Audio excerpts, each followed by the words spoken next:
Good day, ladies and gents. Joe speaking, as always. Welcome to yet another AMA at ODYSSEY.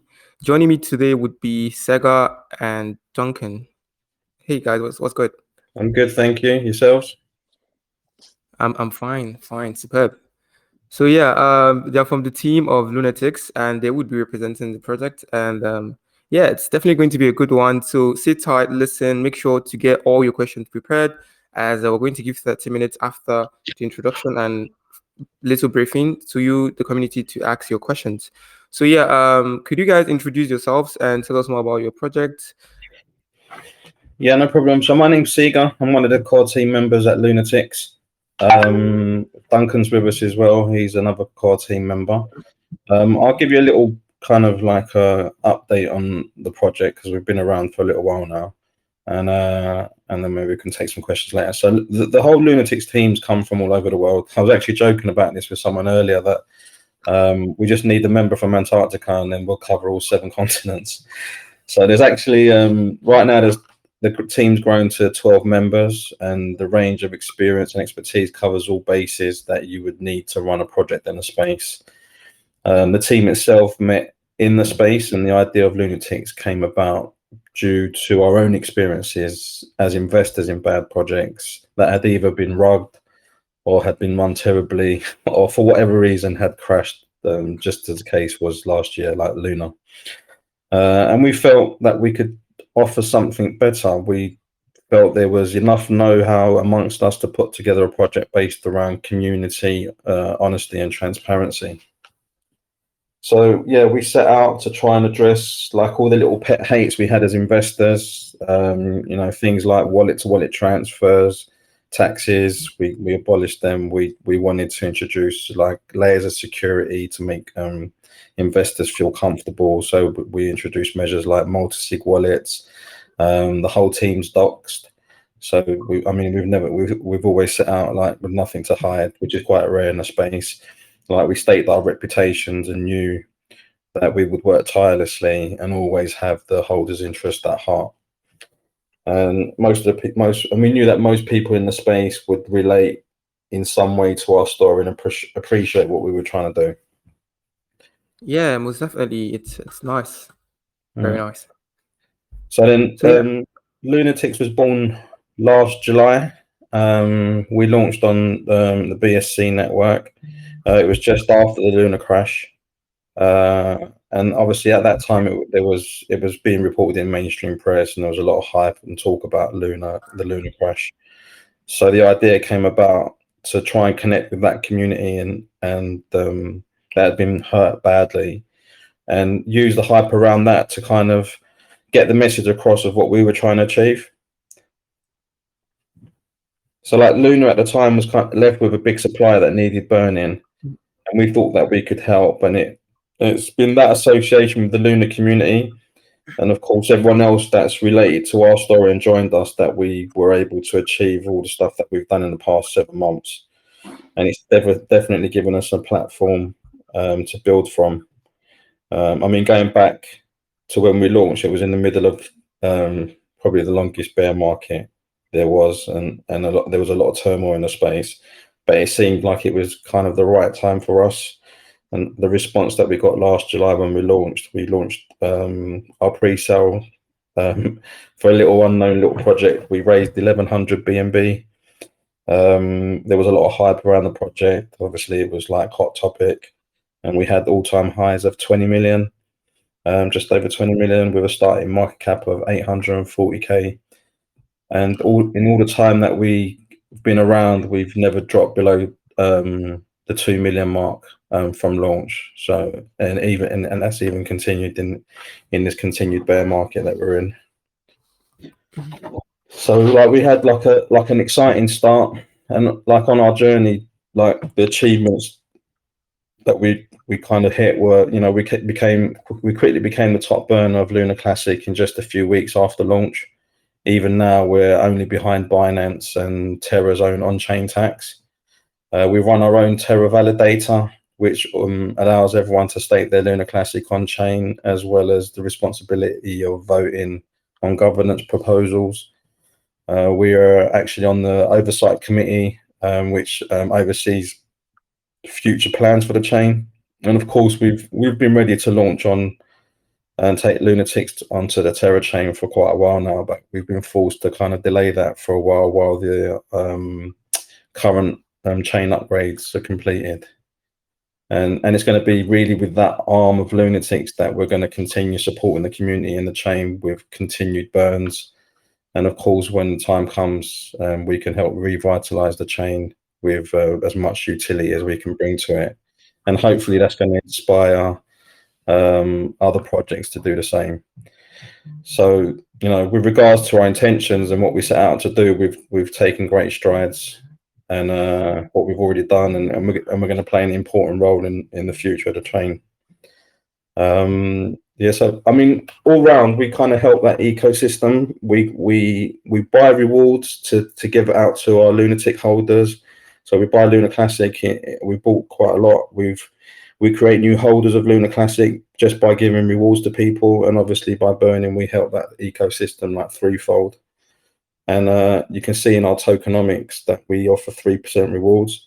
And in the lifetime of Lunatics, we've given around $1 million of Luna Classic back to our holders in rewards.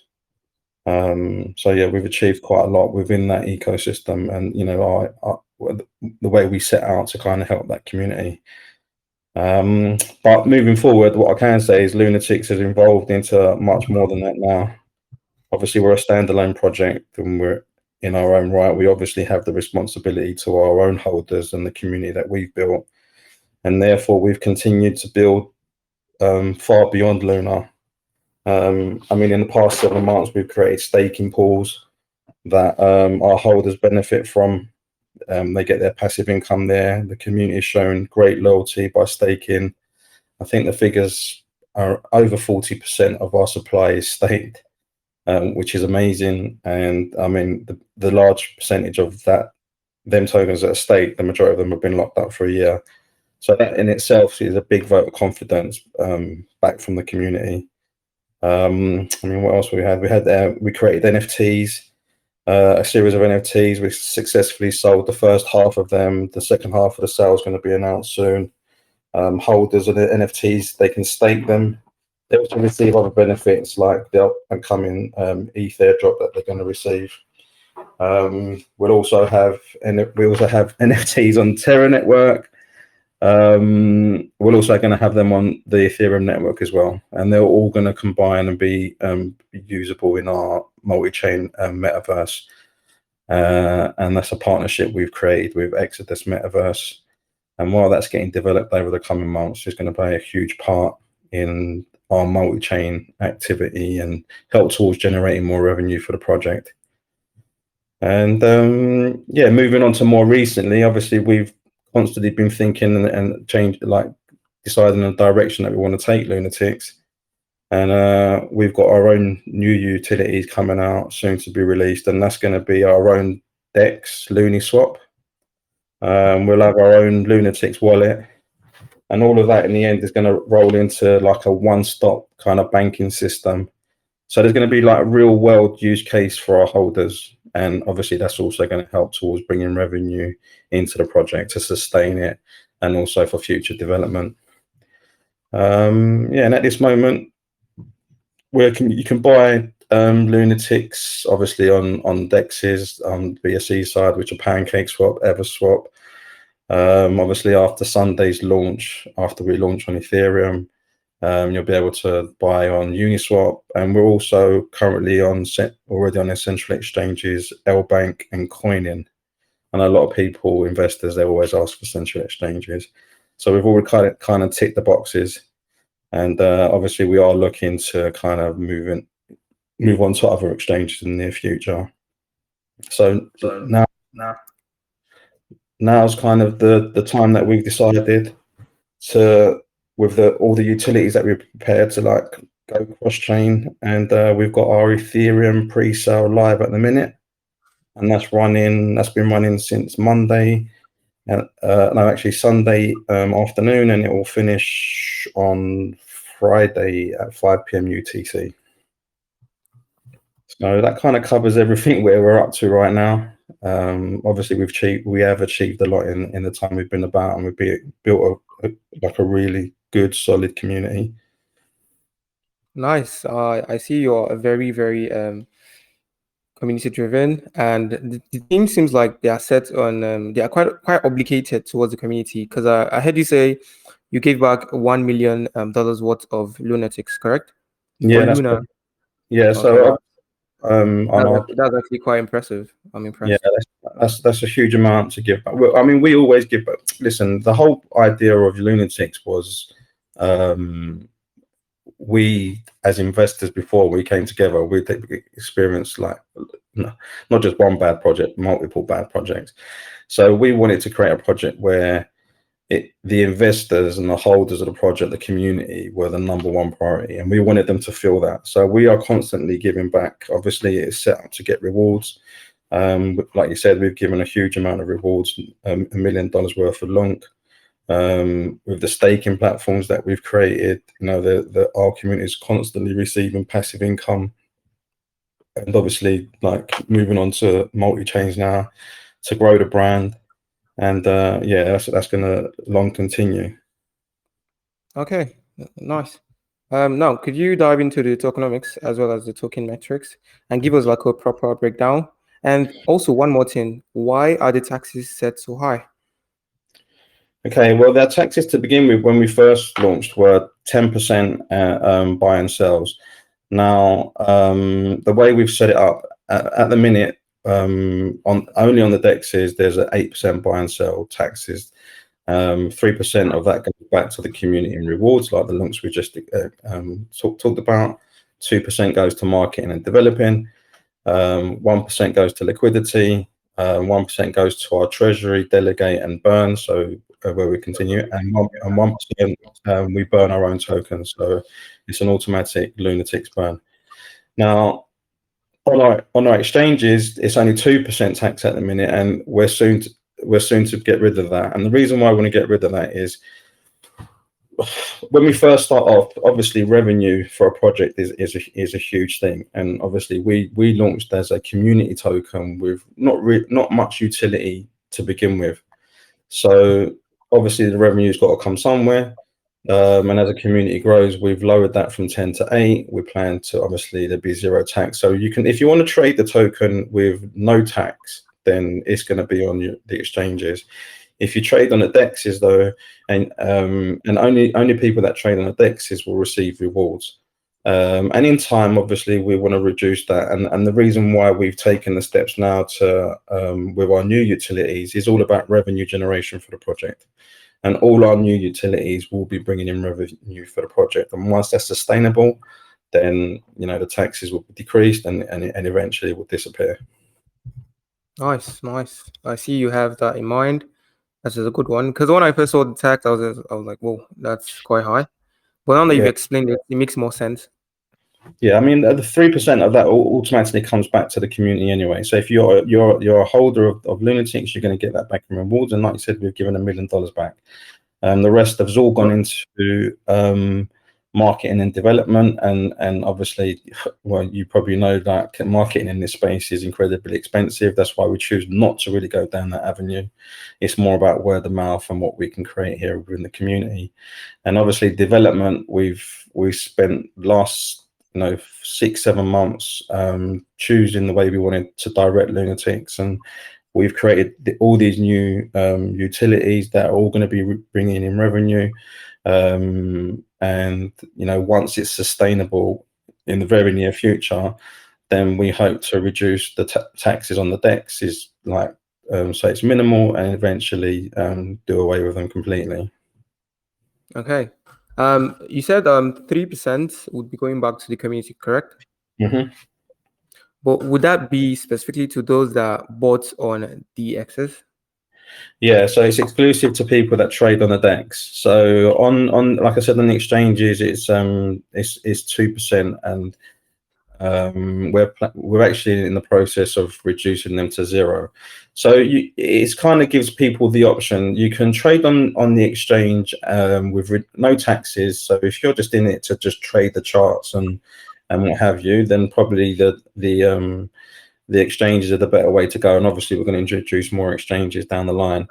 But if it's about burning, if it's about the rewards that you receive, and I think that you trade on the dexes, you pay the taxes, but you get your rewards also. So there's features that we offer and benefit all the dex traders, and obviously, you know, people that just want to trade in for a quick buck and, you know, not interested in taxes or what the project's future development's about or rewards, and they just want to trade the chart.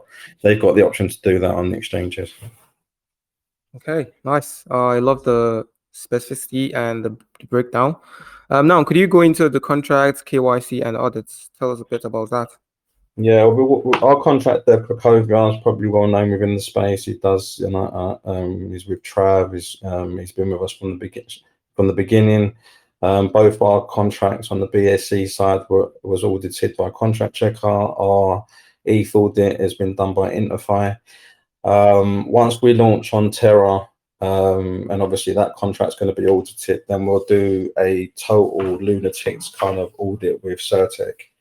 But unfortunately, we've been delayed for the time being because on the Terra network, they're upgrading the chain, and so we have to wait for that to be completed. And then once that's done, we'll launch there and get that contract sorted. And then we'll do a group, like a whole Lunatics Certec audit. Okay, excellent. So yeah, when it comes to marketing, you made mention of it being very expensive and you not threading that part. So how do you intend on marketing yourselves? Well, one, we've always surrounded ourselves with good people, influencers, promoters, and stuff. And we've gone beyond the point is where they just blindly and kind of promote the project for money. A lot of them, you know, don't take money from us anymore. They're investors in the project. They believe in the whole ethos of the project, why we got together, what we wanted to achieve, and, you know, the reason behind it. So they bought into it. They promote the project just as much as we do off their own back.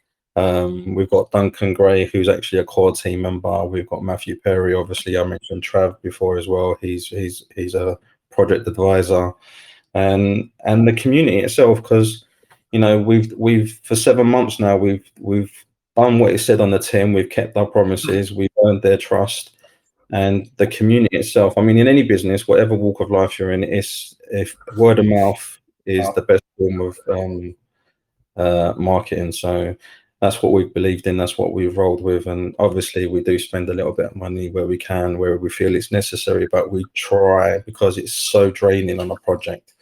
Yeah.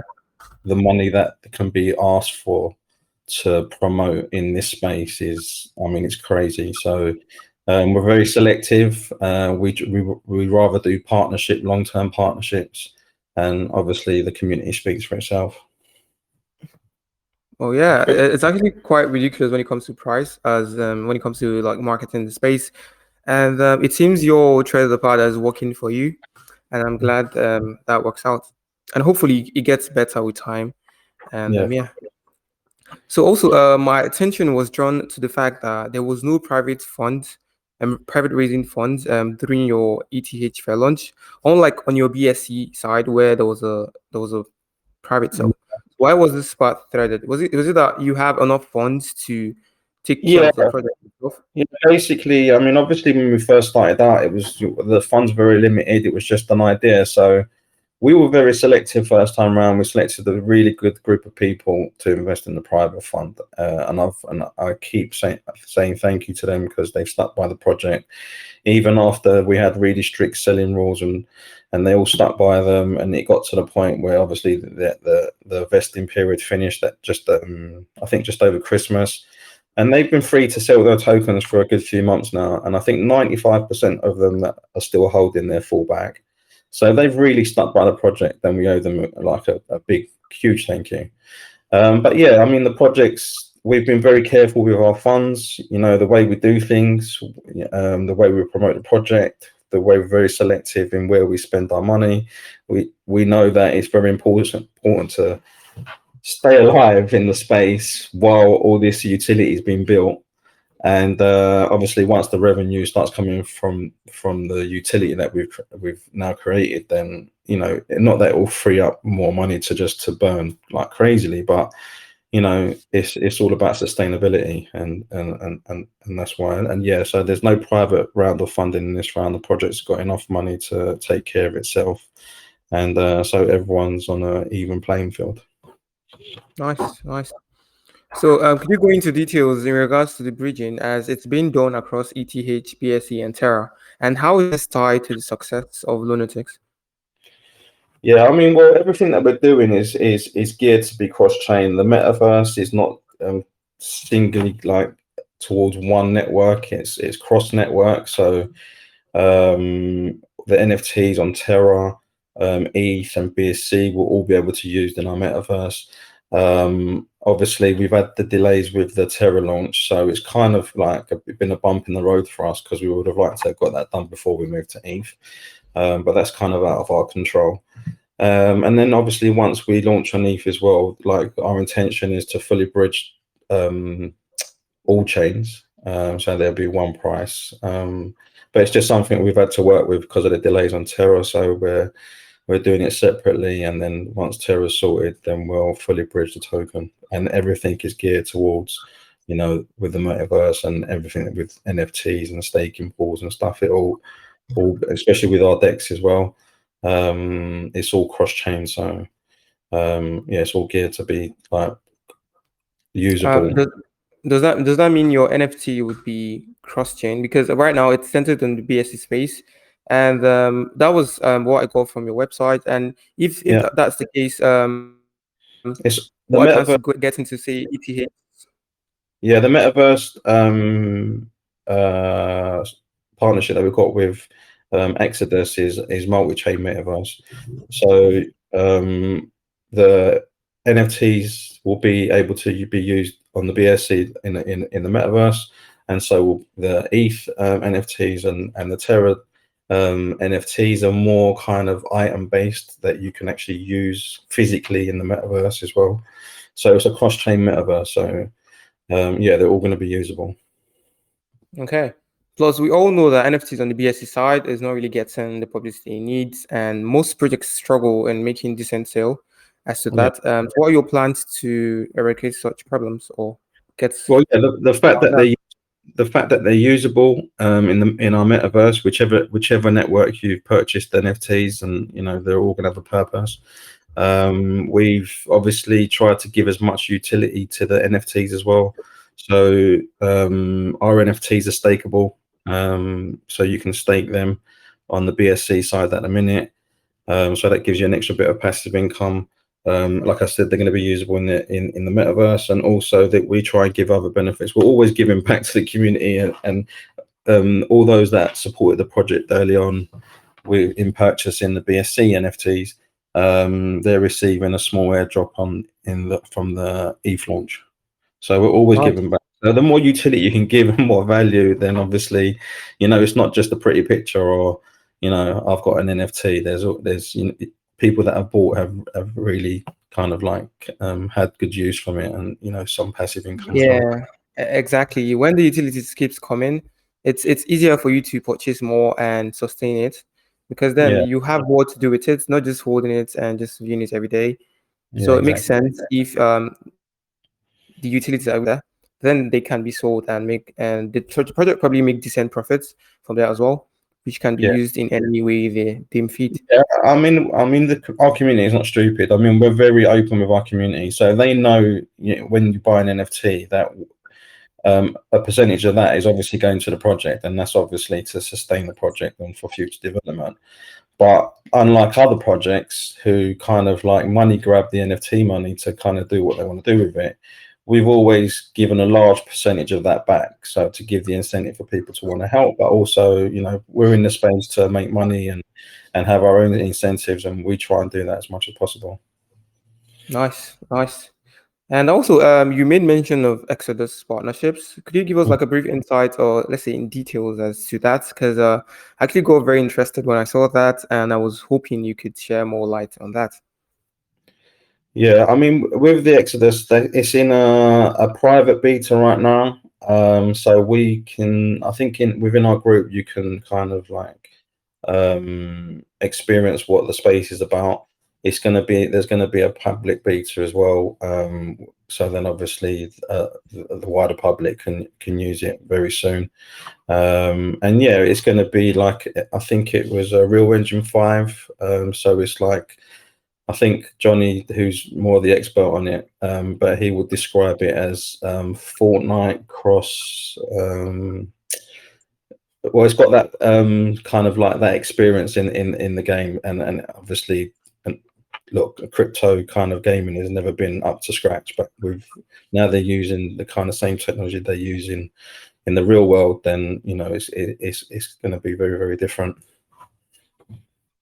Okay. I'm looking forward to that, as that is literally where my interest lies the most. I'm not going to lie. So I'm Yeah. definitely looking in to see how that can be developed, and yeah, makes total sense to me. So also I see you're already trading on CX and DEX like LBank and Evercoin.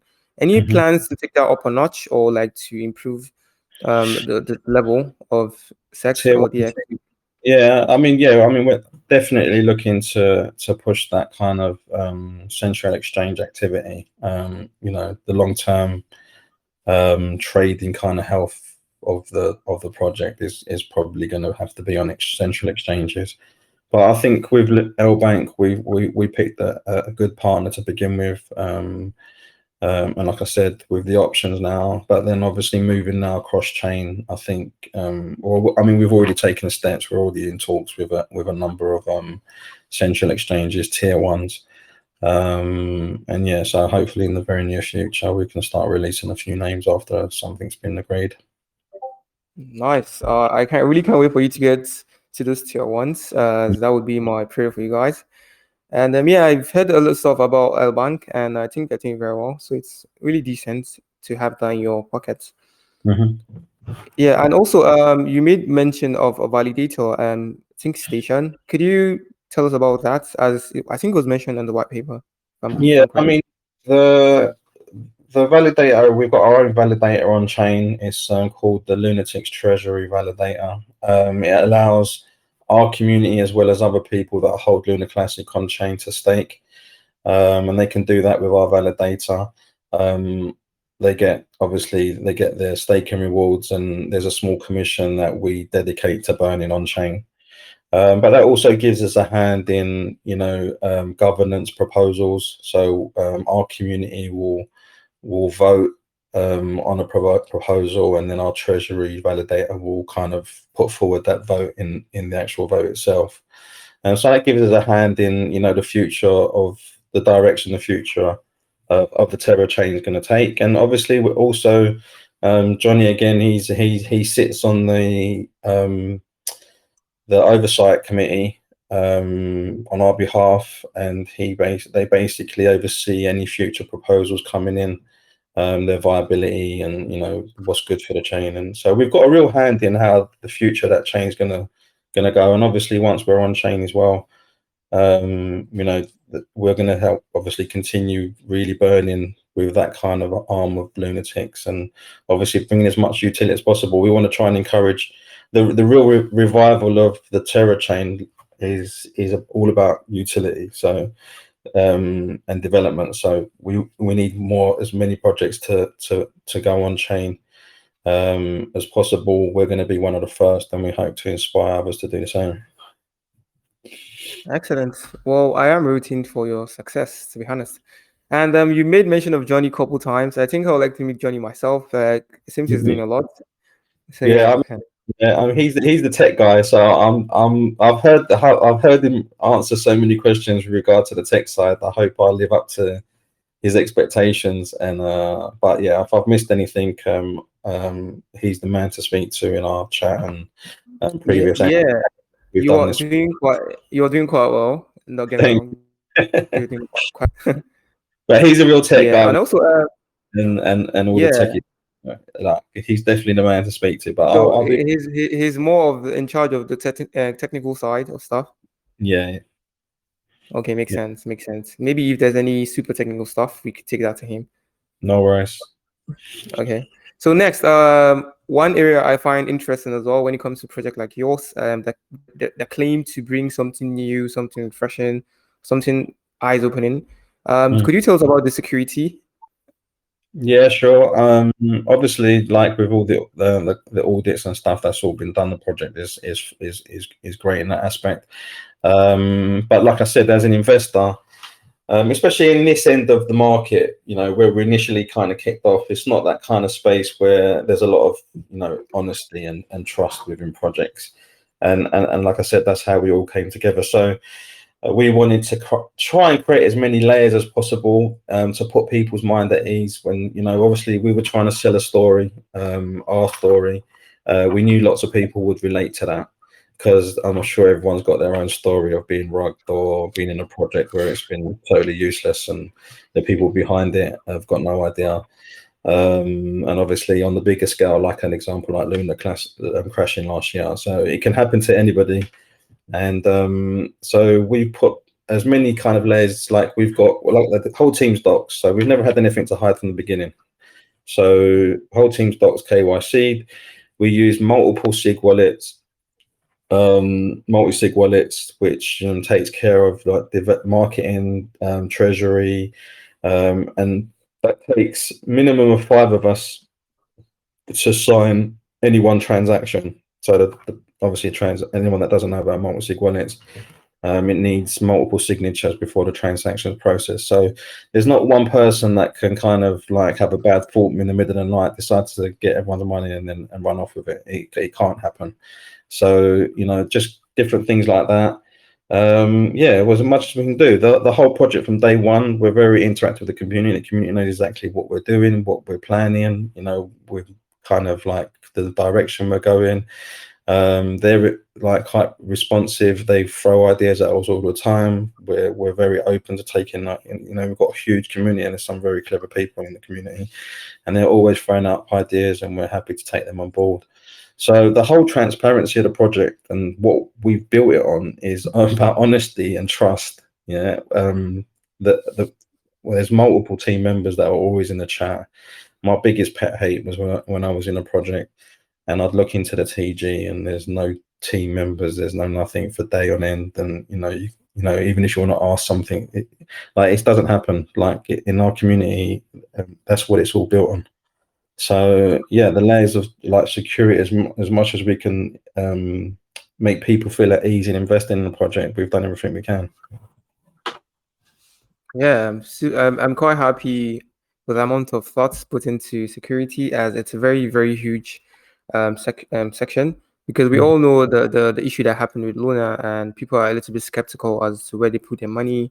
And if you can give this sense of security, it goes a long way, in my opinion. It goes a long way. And the fact that it's actually like an organic kind of growth, which means I'm sure most of your investors will be willing like to help others that are new or have probably issues in the community. Yeah. I mean, there's not a time that anyone goes into our TG and there's not somebody else to answer a question, whether it's our mod or one of the core team members. I mean, there's 12 of us. There's always somebody in there, but our community is so well educated about the project because they're not kept in the dark about anything. So if they go in, it's very rare that someone will say I don't know. There's always an answer because they know exactly what's going on in Lunatics, and we make it kind of a priority to make sure that everyone's aware of what's going on. We're all on the same page. Right, nice. I will definitely put that to the test, and I'll go in one certain time and ask a question. And if I don't get an answer within 5 minutes, I'm coming to you, Sega. I'm definitely coming to you. I've super faith that there would be no issues. Okay, no, not a problem. So, lastly, before we move to the question section, could you tell us about your vesting schedule? No vesting schedule in after the pre-sale. Everyone's free to do as they please. Like I said, there's no private tokens, so no vesting. The only thing there is this time around, first time around, there was no team tokens whatsoever. Everyone who invested in the project invested either in the private or just bought off in the pre-sale. This time around, because the team's actually grown from the first time, there's actually at least 3-4 extra members. It's become more of than a part-time kind of everyone chipping in to a full-time kind of thing now. So there's a good few people within the team that are taking it on a bit more full-time. So this time around, there's a 5% of the tokens are team tokens, but there's a vesting period on them. That will be over a year, and there'll be a equal percentage every month given out to amongst the team. So there's the vesting period's a year for the team tokens. Sweet, sweet. Although I said that was the last, but I think I remembered something real quick. So mind if I chip that in? No, of course. Okay. You made mention of governance. Is that censored to certain amounts of investors that have, let's say, a certain percentage of the token, or is it like every single person can partake in such? Yeah, I mean that needs to be updated a little bit. I think Johnny's tried. We got asked this question yesterday, so I think it just needs to be slightly changed on the website. Now, the governance is to do with our voting power through our validator. So when there's a proposal through, the idea was to create some kind of like voting tab amongst our holders who hold, in their wallets, so they can vote for the proposal which way they want Lunatics to vote. So then obviously when we vote through our validator, then we vote the way our community wants to vote on that particular proposal. Nice. Definitely will keep an eye out for that. And when that's updated, I'll definitely share with the community as well as other people that are quite interested in the project. So Yeah, sure. nice. Okay, moving on. I think I would be giving the community the chance to ask their questions. So if you have any questions, please signify by raising your hands, and do not send your questions into the group chat as it would not be out by me. So make sure to signify on air as I would be going through all the participants, and I would make sure to select you to speak accordingly, and keep your questions very precise and direct. And it should be focused on the project and nothing so generic as to you holding a question or whatever. So yeah, any last statements before I give the community the chance to ask? Yeah, if I can just like quickly run over our upcoming utility, because that's really important for the direction of where Lunatics is going now. So Sure. I mentioned that we're creating our own DEX, and it is our own DEX. It's not a kind of fork of PancakeSwap or something. And that is going to have allow us to generate revenue for the project. It's also going to be a part of our whole one kind of stock banking system. So when people come into crypto, it's especially new people to crypto is quite a scary thing. It's easy to buy crypto. How do you get money out of crypto back into your bank? And so with our wallet and then the banking system we can have your MasterCard. It's all going to be like a one-stop shop. So there'll be an on and off ramp, so you can get your money in the crypto, you can get it out of crypto, you can hold it in your wallet. There's going to be like a referral system on our swap. So people that like earning a little bit of money, they can refer the swap. So when people swap, use our swap, they'll have a little kickback as well. There's a number of things. So it's all about educating, obviously, creating a one-stop shop, but also educating new people in the space and giving them that easy kind of all-in-one solution. Not worrying how to get money in and out of crypto and how to be able to spend it on their card or whatever it is. So that's really the direction that Lunatics is taking now with all the new utilities. Nice. So I'll be taking the first question, and OPS, you are omitted. You can speak now.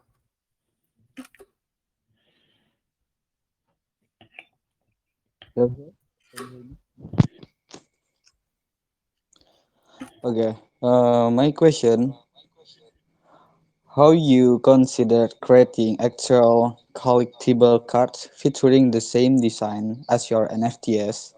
Given the popularity of Luna in the space, I believe this will a valuable crypto memorable, especially considering Luna large community. Thank you. Yeah, thank you. Yes, like a real world physical card of trading cards of our NFTs. I mean, we have thought about that, about I mean, it's not in our roadmap, but it's something we'll definitely consider. I mean, as we kind of have got all series of NFTs through ETH, BSC, and Terra. Once they're all being used in the metaverse, it could be an option for us, but it's not something we've got in our immediate roadmap.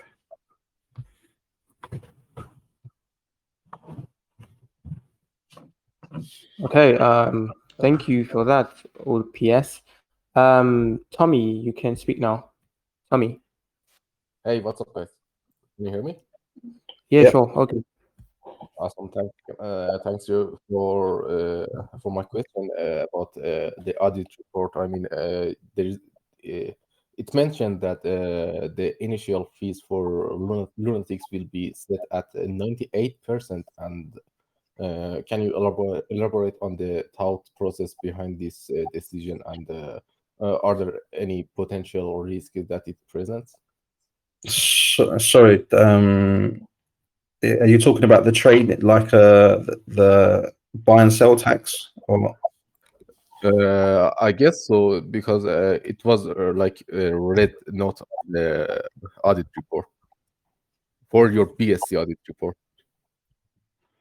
Oh, about yeah. So basically, the trading taxes. Yeah, I mean, our intentions are always to reduce the trading taxes. They've never been there for the long term. But obviously, in being a meme token, you know, whether you know how many meme tokens you know that they set off and they give you a list of utilities and it's coming, and it never comes. We've actually spent the last, you know, 6-7 months going from a community token with, you know, your just regular stake NFTs and staking pools that we've created to now developing these new utilities. And when I say developing, they're not months down the line. Our DEX is ready. There's just a bit of a few of the back end things need to be completed. So we kind of estimate within the next couple of weeks, like a week, maybe a week or so, two after our launch. You know, that's ready. The wallet will come like literally right behind it.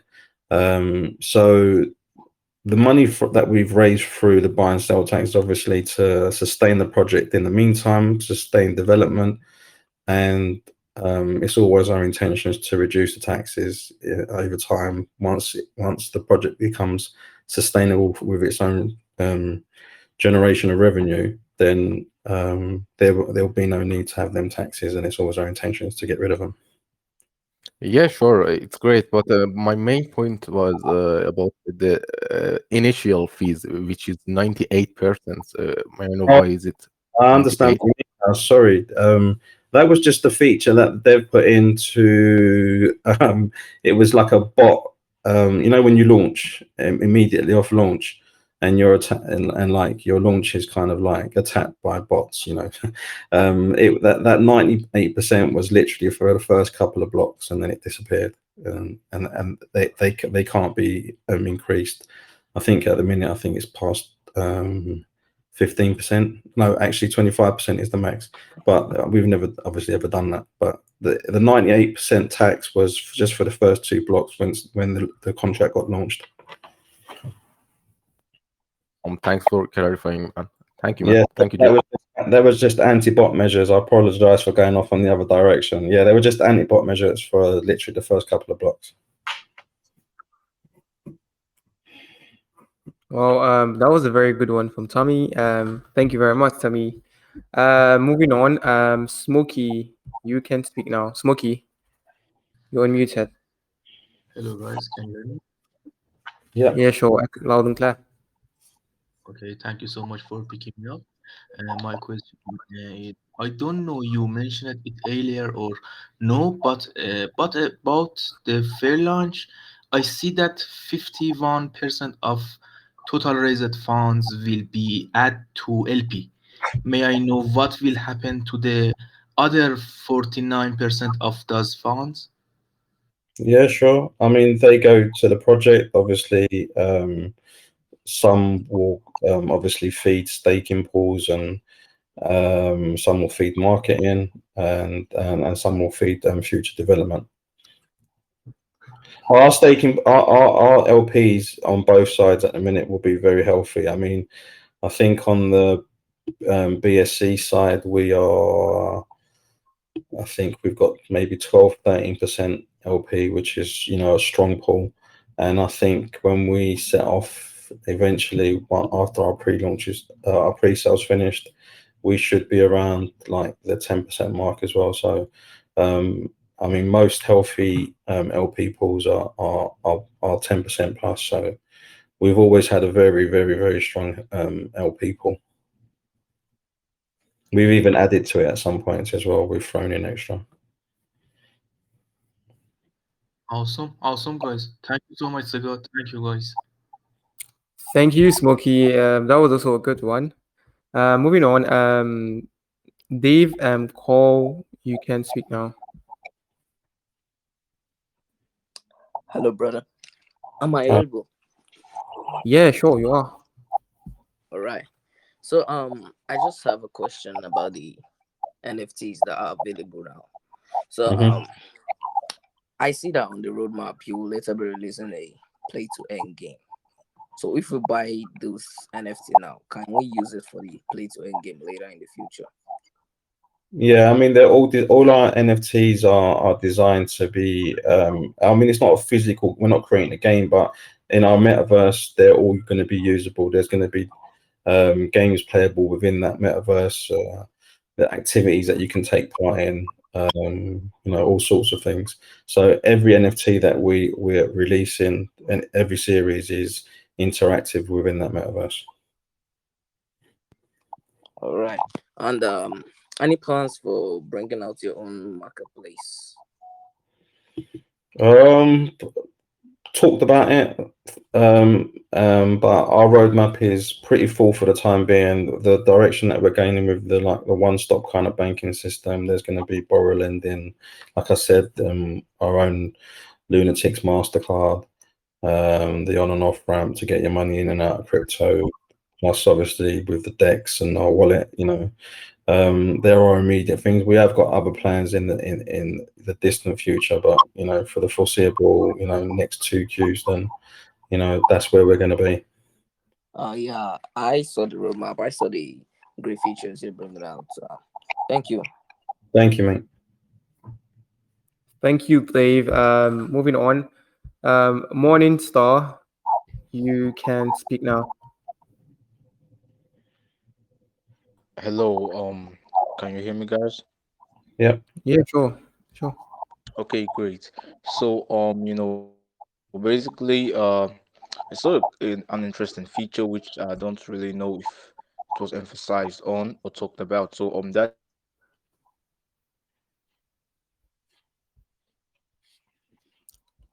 the Morning Star, I cannot hear yeah. you. Sorry. Okay. Okay, yeah. I think TG muted me there. So, as I was saying, it's about the crypto banking, and I wanted to know. I see that feature gives access to users actually lending, borrowing, and depositing. So my concern is towards the lending and borrowing side of things. Uh, what are the strategies put in place to ensure that the people who are going to be borrowing are going to be paying back? Is there a sort of collateral to be added to those, or a sort of Yeah, vetting? So yeah, I hope I I got don't the question, bro. open-ended lending. It'll definitely be collateral lending. It's the only way to secure, you know, ensure, you know, that the project doesn't lose out, and you know, people are honest and transparent as well. So yeah, I think it has to be collateral based. Okay, so right now, right now is that feature actually ready for people to be making use of? Because I don't actually Uh, see it on the website.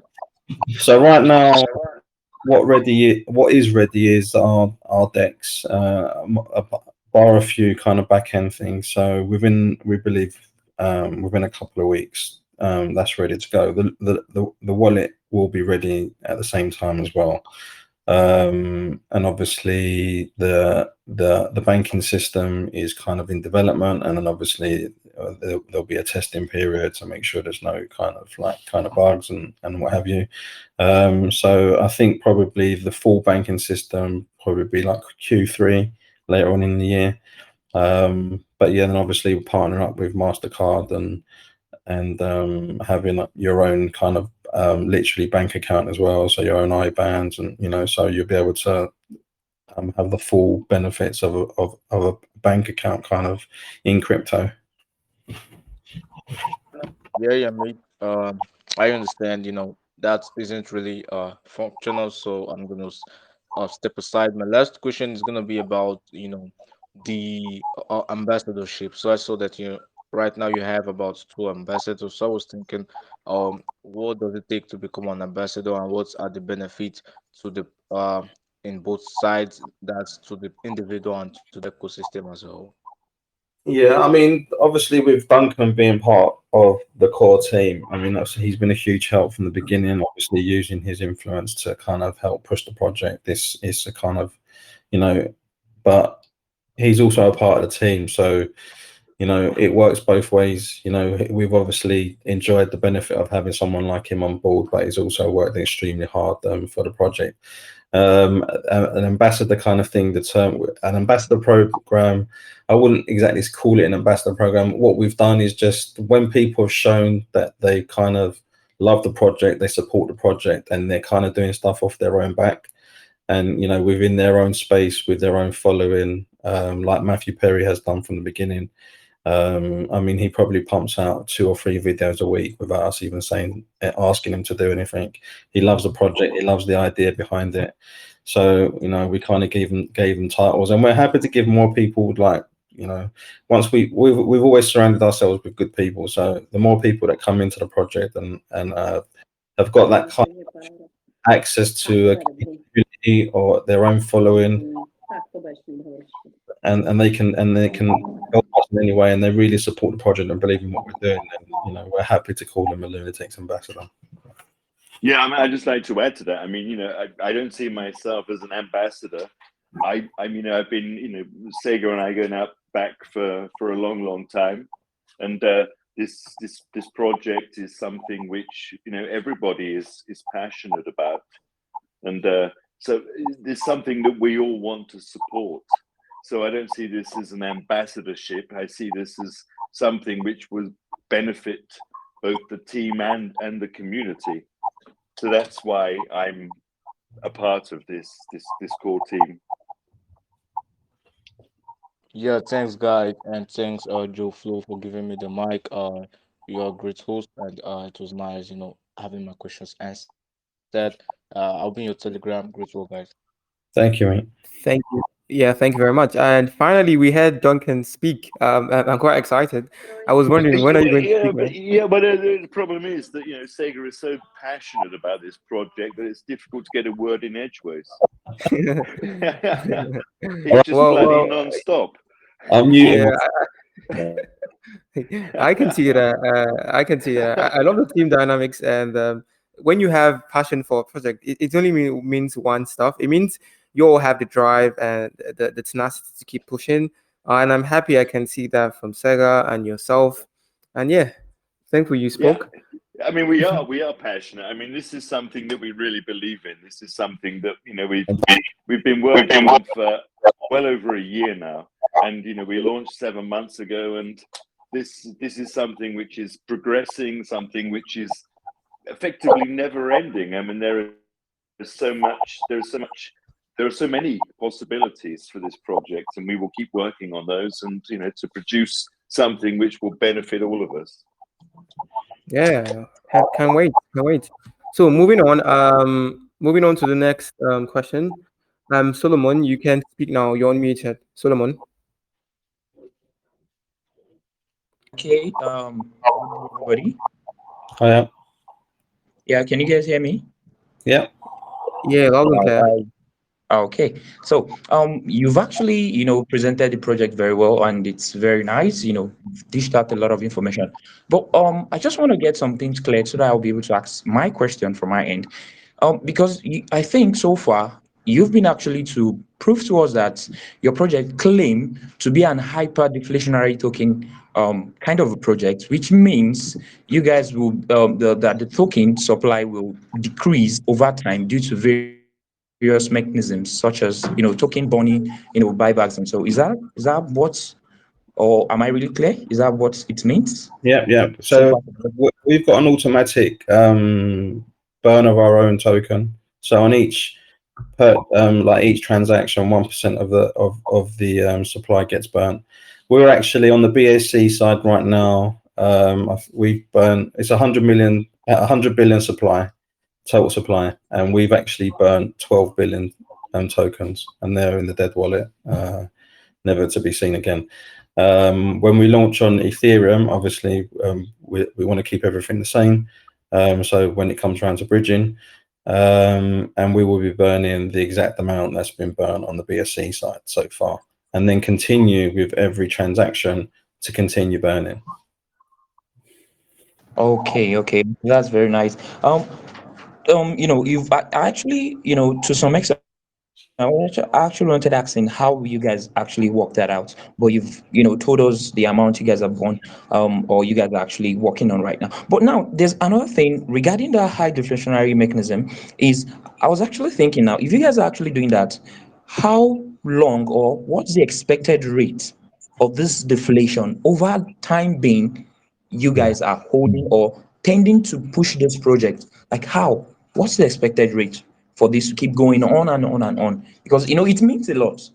We are all users, we are investors, we are actually looking for a long-term project. There's a lot of scams out there. So it's better we understand the rate at which you guys are going to take it for, and how we'll be able to understand how to balance our own selves or hold our positions. Yeah, I think when it comes to burning the token, I think in a lot of projects you need to kind of like be wary of how far to take it. But with us, like I said, it's 1% per every transaction goes towards the burn. It's in our control to switch that burn off whenever we choose to. The contract allows us to do that. And I think the project is and the community itself obviously will decide as a community where we want to take it and when we want to stop. But right now we don't see the need to stop. The transactional tax will still continue to auto burn the token, and then we'll decide as a community where exactly we want to take it and where we think the sweet spot is. Okay, that's very interesting. Deciding as a community, it's kind of extended to one family.